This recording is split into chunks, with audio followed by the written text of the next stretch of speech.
बाद इलेक्शन करा लें। तो अगर ऑब्वियसली इलेक्शन होते हैं तो आपके ख्याल में कौन जीतेगा? नहीं, मेरे ख्याल से इस आज का माहौल मुझे ये बता रहा है कि पोलिंग एजेंट्स तक इमरान खान साहब के वो उस तरह काम नहीं कर पाएंगे। मुझे नहीं आज कर का पाएंगे, हाँ आज का मुझे नहीं कर माहौल पाएंगे, बता मैं आज का मुझे लेकिन माहौल उससे कोई बता रहा फर्क नहीं पड़ेगा। है। नहीं नहीं सुने ना, आज का माहौल मुझे ये बता रहा है कि इलेक्टेबल्स तो खैर होंगे नहीं खान साहब के पास, लेकिन वो किसी नत्थु खैर स्टूडेंट यूनियन या ट्रेड यूनियन लीडर को, मुराद सईद टाइप्स को, मुराद सईद से भी कई गुना जूनियर्स को जब टिकट देंगे तो उनको भी एक दो दिन पहले शायद प्रेस कॉन्फ्रेंस करनी पड़े कि मैं इस दहशतगर्द के टिकट पे नहीं लड़ूंगा। तो आज का माहौल इशारा तो इसी तरफ कर रहा है कि इवन विदाउट इलेक्टेबल्स एंड जो 2018 का था ना कि पार्टी यहाँ तोड़ दी, नून लीग को इलेक्टेबल सारे दे दिए खान साहब की झोली में एक बिल्कुल अनडेमोक्रेटिक तरीके से, यहाँ it seems like it might go further. ठीक है, इट विल गो फर्दर, लेकिन इसकी भी हमारी ही तारीख के अंदर 75 साल की मुख्तसर तारीख के अंदर मिसालें हैं। एमक्यूएम और जमात का जो पहला इलेक्शन हुआ था, जब एमक्यूएम पहली दफा सामने आई थी और जमाती जो है वो छुरी कांटे लेके लोगों के पीछे पड़े होते थे, और बाकायदा तौर पे जबर से डरते हुए एमक्यूएम के लोग जो है उन्होंने इलेक्शंस लड़े थे, और उनके पास ना पोलिंग एजेंसी थी, ना उनके पास इंफ्रास्ट्रक्चर था, और घर बांट के बैठ गए थे। जाफरी साहब sorry, I must interject, I must order. जी आप क्या जमात जी, इस्लामी को कंपेयर कर रहे हैं with what Imran Khan faces? No I am not, I am trying to say that ये तो अभी है ना, लेकिन जब इलेक्शन का टाइम आएगा अक्टूबर का, तो उस वक्त तक ये ऑमलेट तो पक चुका होगा ना, तो उस वक्त कोई ना कोई सेम्बलेंस ऑफ ऑर्डर और कोई डिग्निटी टू द इलेक्टोरल मुझे तो प्रोसेस देना पड़ेगा ना। अगर नजर आ इतना रहे हैं भाई आप ऑमलेट इतने पकने की दिनों बात कर आपने आइन को पमाल किया है, उसके बाद जो इलेक्टोरल प्रोसेस में जाना है, क्योंकि भाई देखें, जस्ट जस्ट ये कोई मेरा ये आइडियलिज्म नहीं है, आप डिफॉल्ट करने वाले हैं। आपका जो एक आधे दिमाग yeah, that's का the vibe. Finance minister, That is एक the सेकंड एक vibe. सेकंड एक सेकंड भाई, एक सेकंड ना यार, Economy is the आपका vibe. एक जो आधा लायक फाइनेंस मिनिस्टर आया है, उसने ऐलान कर दिया भाई अक्टूबर में डिफॉल्ट है।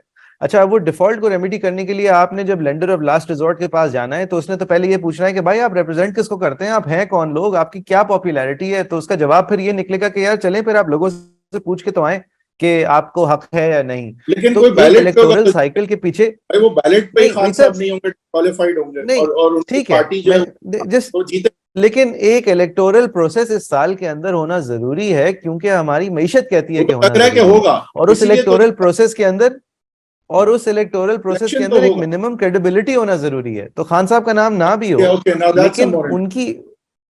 उनका नाम ना भी हो, लेकिन उनकी एजेंसी होगी इस इलेक्टोरल प्रोसेस में, वरना वो इतना फार्सिकल होगा कि बट वो जिससे हमें एजेंसी एक पैसों दिन की पहले भीख छोड़ मांगनी है, देगी वो ना भीख पार्टी, देने को तैयार नहीं होगा। एजेंसी एक दिन पहले पार्टी प्रेस कॉन्फ्रेंस कर रही होगी, फिर क्या अगर करेंगे? कर रही होगी तो फिर इस इलेक्टोरल प्रोसेस को जो फैफिन और इस तरह की इंटरनेशनल एजेंसीज रिव्यू करती हैं, उनके मिनिमम स्टैंडर्ड्स को मीट नहीं करेगा, फिर आपको भीख नहीं करेगा, मिलेगी। बिल्कुल नहीं करेगा। फिर क्या होगा?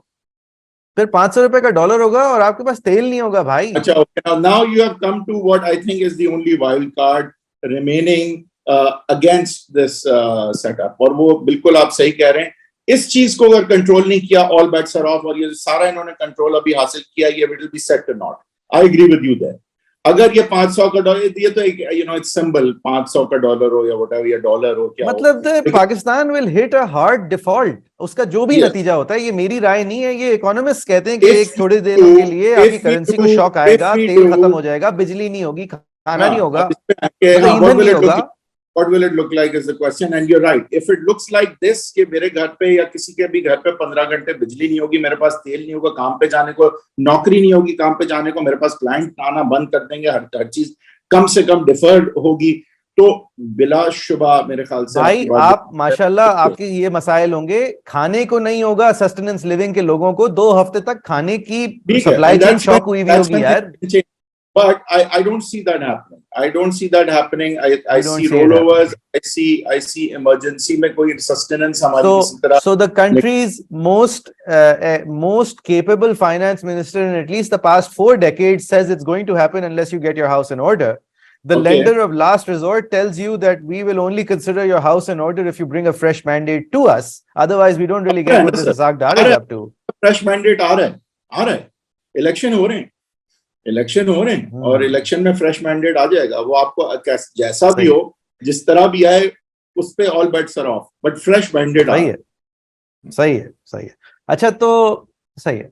अब फिर वो एक और चीज मुझे आपके साथ रिव्यू करनी थी, ये जो ताकत और ये जोर बाजू के इस्तेमाल से जो पोजीशन सामने आ रही हैं, आपने ये जितनी मिसालें हैं ये इनकम्बेंसी के वजन के बाद आती हैं। ये जो ये तूफान आता है पाकिस्तान में, जिसमें सब जो हैं वो अपने ज़मीर सबके जाग जाते हैं, वो जब जागते हैं जब वो ताकत से अभी अभी उतरे होते हैं। तो यानी कि उनकी जो पॉपुलैरिटी होती है उसके अंदर एक डेफिसिट होता है।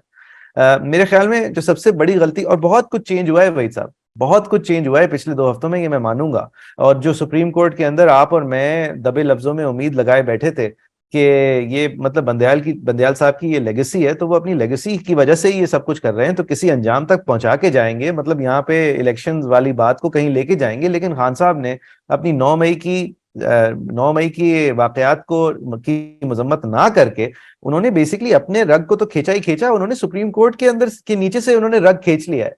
और अब जजेस देखें वही साहब, इससे बड़ा कौन सा मौका होगा कि 16 लोगों बलवाइयों के मिलिट्री कोर्ट्स में ट्रायल हो रहे हैं, एंटी टेरर कोर्ट्स में, जहां पे उनको एंटी टेरर कोर्ट्स में भी नहीं होना चाहिए, उनको एंटी टेरर कोर्ट से उठा के मिलिट्री कोर्ट्स के हवाले कर दिया है।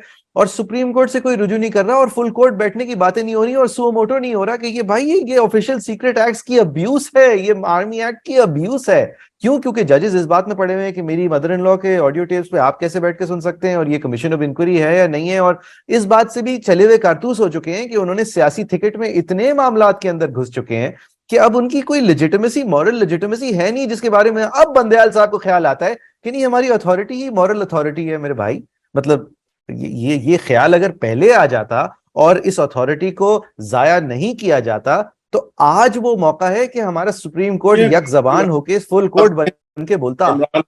Overplayed his hand as usual. He lives by the sword, he dies by the sword. He lives by the fifth gear and he dies by the fifth gear. This time, unfortunately for him, the death may just be permanent. Because इस दफा उन्होंने शेर के मुंह में बिल्कुल हाथ क्या मतलब सभी कुछ दे दिया है। और आई थिंक वहां से अब जो रिस्पॉन्स आया है, जो रोर आई है इन रिस्पॉन्स, वो ऑब्वियसली अनप्रेसिडेंटेड है इन एनी सिविलियन सेटअप कम से कम। तो मेरे ख्याल से खान साहब overplayed his hand. He didn't realise I think कि वहां पे इसका रिस्पॉन्स क्या आएगा और किस हद तक आएगा। He didn't realise. बिल्कुल। और फिर उसकी और मसला ये है कि उनकी अना इतनी बड़ी है माशाल्लाह कि वो उस अना के ऊपर फ्लोट करते हुए वो अभी भी लंदन तक पहुंच सकते हैं और एग्जाइल ले सकते हैं। ठीक है, गलती कर दी भाई, माजरत करो यार, कंडेम करो। ये क्या बात हुई कि जिन लोगों ने आपके लिए जाके आपके नारे लगाए, आप कह रहे हो नहीं ये तो अमेरिकन एजेंट है, मतलब ये दूसरों के एजेंट है, ये क्या बात हुई यार? और फिर आपको आज ख्याल आ रहा है। मेरे तो जहन में होता ही सिर्फ ये है कि मैं अपने बच्चों के साथ जाके पहाड़ों पे सैर करूं। खान साहब, read the room for God sake, what is up, what are you doing? नहीं देखिए, खान साहब जो है वो it's caught up with him. इन्होंने एक ऐसी लड़ाई ली जो कि पाकिस्तान में आज तक कोई जीता नहीं है, और वो for a time period he had us believe लग रहा था कि जीत जाएंगे। Different, but at the end of the day when the hammer has come down, या कह लें the whatever baton or the gun or whatever has come down, Khan Saab has been left wanting, and he's been left wanting because Khan साहब जो है वो actually ऐसी जो उनकी सपोर्ट है वो ऐसी है नहीं कि वो आके टैंकों के सामने या पुलिस के सामने भी लड़े। और वो लड़ने वाले जंगजू लोग नहीं है, ये 15-20 लोग से तो नहीं है काम होता।